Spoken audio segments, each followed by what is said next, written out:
My educational journey starts just like any other kids in elementary school, where I went to Lake George Elementary.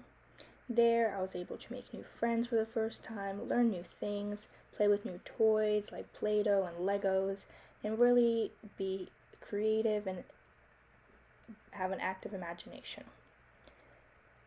This is also where I could really use my imagination to pretend to be anything I wanted, an astronaut or a dinosaur trainer, the whole world at our fingertips. But all that soon ended. As I entered fifth grade, my parents started being more strict about my education, about studying, so I could continue getting good grades and be under a lot of pressure to prepare me for middle school. Soon, all the fun in school ended. Soon, school became a competition who was smarter and better. When I entered middle school, I went to Union Park Middle School. That is where I got pushed to study more and more, join extracurriculars that looked good for the future, like being the band and art club and chorus. While I may have not really cared too much about those at the time, I didn't really understand what the whole point was for me to join. But then came around college tours. My parents would take me to a bunch of schools from all over the United States. And there I really saw where marching band and all the other extracurriculars played a role.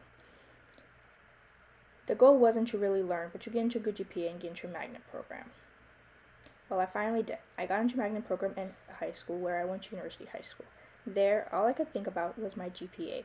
All the extracurriculars that the college tours said would get me in, and so I did. I joined every extracurricular that colleges liked, from the different honor societies to marching band, taking all AP and dual enrollment classes.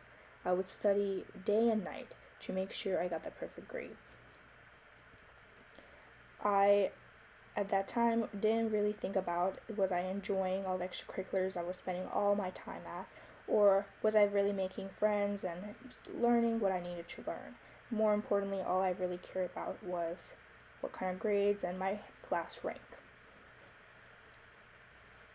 Well, finally, I did get into college. After spending all those hours studying and getting home really late, I got into MSU. I really thought that I really achieved everything I ever worked for. But all the stress I endured over the years really caught up to me as I faced depression and burnout during my first semester.